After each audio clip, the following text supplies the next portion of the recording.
Assalamualaikum warahmatullahi wabarakatuh. Perkenalkan, nama saya Istin Ahmadul Fatihah. Di sini saya akan sedikit mengulas tentang sejarah sastra Indonesia. Jadi, sastra Indonesia terbagi ke dalam 3 fase. Yang pertama yaitu ada sastra lama, yang kedua ada sastra baru, dan yang terakhir ada sastra modern.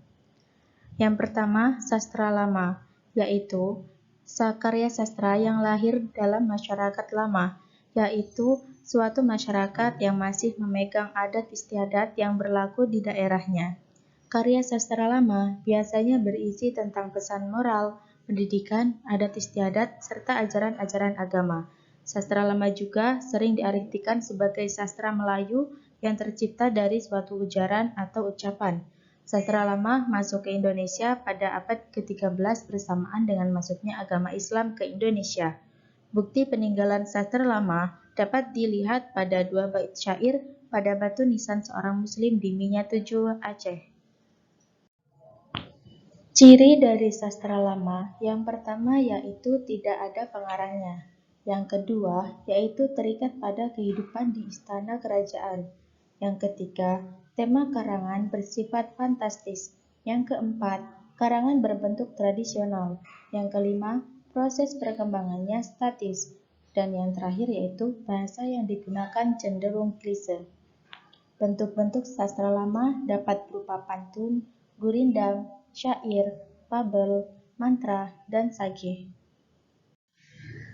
Perjalanan sastra Indonesia yang kedua yaitu sastra baru.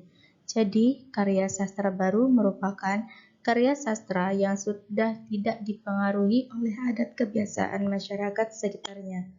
Bahasa yang digunakan dalam sastra baru lebih menggunakan bahasa keseharian dan sering diimbuhi oleh bahasa asing kreatif. Perkembangan sastra baru bersifat dinamis. Sastra baru biasanya tersaji dalam bentuk media cetak maupun audio-visual.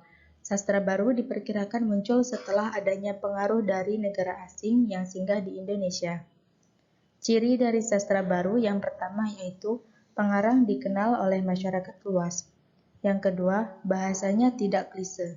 Yang ketiga, tema karangan bersifat rasional. Yang keempat, masyarakat sentris atau berkaitan pada masalah kemasyarakatan. Yang kelima, proses perkembangannya dinamis.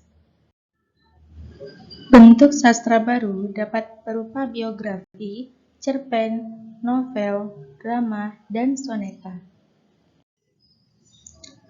Perjalanan sastra Indonesia yang ketiga yaitu ada sastra modern. Sastra modern adalah karya sastra yang dibentuk oleh unsur intrinsik dan menggunakan bahasa tuturan dan dialog yang bertujuan untuk dibaca atau didengar atau disaksikan oleh orang lain agar mendapat hiburan dan atau nasihat. Sastra modern terbagi menjadi beberapa periode, yaitu yang pertama, Pujangga Baru, yang terjadi pada tahun 1930 atau 1933. Yang kedua, angkatan tahun 45. Yang ketiga, angkatan tahun 50 sampai tahun 60-an.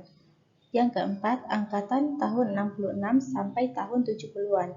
Yang kelima, angkatan dasawarsa tahun 80-an.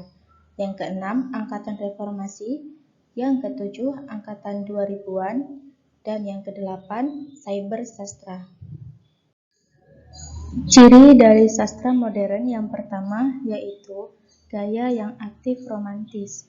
Yang kedua, tema dan bahasa dinamis. Yang ketiga, temanya lebih memperjuangkan masalah kebudayaan, bahasa, dan masyarakat sentris. Yang keempat, pengarang diketahui dengan jelas.